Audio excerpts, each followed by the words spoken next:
PSC সচিব এবং চেয়ারম্যানের গ্রেফতারের দাবিতে আমরা আন্দোলন। নাম্বার পত্র তুলতে গেলে 1000 করে টাকা দিতে হয়। কেন টাকা দিয়ে শিক্ষার্থীরা পরীক্ষা দিচ্ছে না? তাহলে আবার কেন টাকা লাগবে? বেকারদের টাকা দিয়ে এত মজা? এরা কারা? এরা হলো সেই আবেদগণ, সেই অলিয়া উলিয়ার শিষ্য যারা আবেদগণের কাছ থেকে প্রশ্ন কিনে পরীক্ষা দিয়েছে। ভাইবার যে মার্ক সেটা কেন প্রকাশ করা হয় না? কেন? এখানে এটা সবাই জানে, এখানে শুভঙ্করের ফাঁক থাকে। যে শুভঙ্করের ফাঁকি দিয়ে সুপারিশ দলীয় বিবেচনায় পছন্দের ব্যক্তিদেরকে নিয়োগ দেওয়া হয়, যেন প্রশাসনে তাদের পছন্দের লোকেরা তাদের জন্য হয়ে কাজ করে। আমরা কি চাই আগামীতে এই প্রক্রিয়াটা আরো চালু থাকুক? আমরা চাই? আমরা সেটা চাই না। আমরা মনে করি this is the high time, এটাই সময় পিএসসি কে সংস্কার করতে হবে। নাম্বার পত্র তুলতে গেলে 1000 করে টাকা দিতে হয়। কেন টাকা দিয়ে শিক্ষার্থীরা পরীক্ষা দিচ্ছে না? তাহলে আবার কেন টাকা লাগবে? বেকারদের টাকা কি এত মজা? বেকারদের কাছ থেকে টাকা খাওয়া।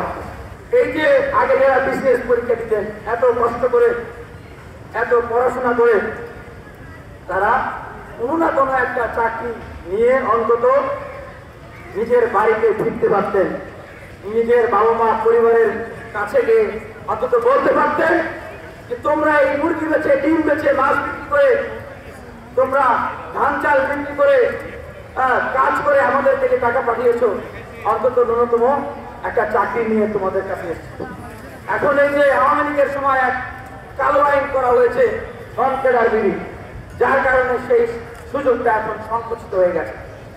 আমরা বিসিএস প্রার্থী ভাইদের পক্ষ থেকে বলতে চাই, বেকার ভাইদের পক্ষ থেকে বলতে চাই, এই বিধিটাকে বাতিল করতে হবে।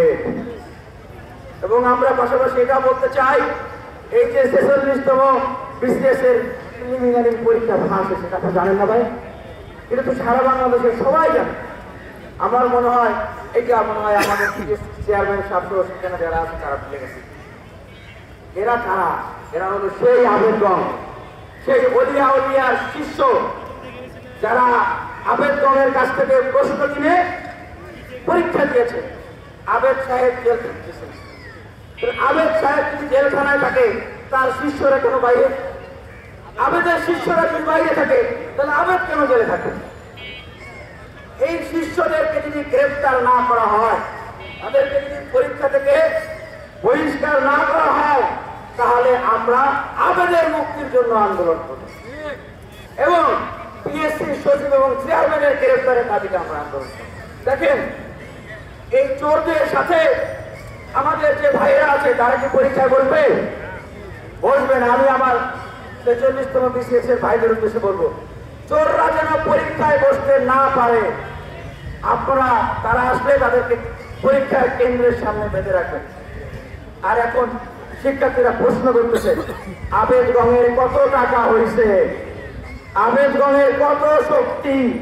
আওয়ামী লীগের সময়ে তারা প্রশ্ন ফাঁস করে প্রশ্ন বিক্রি করলো। সেই আবেদগণদেরকে 5 আগস্টের পরে সরকার, পরের পিএসসিও বহিষ্কার করতে পারতেছে না। পরের পিএসসিও তাদেরকে ঠিকানোর জন্য আরো 10,000 টাকা দেবে, কিন্তু তাদেরকে বাদ দিতে পারলো না।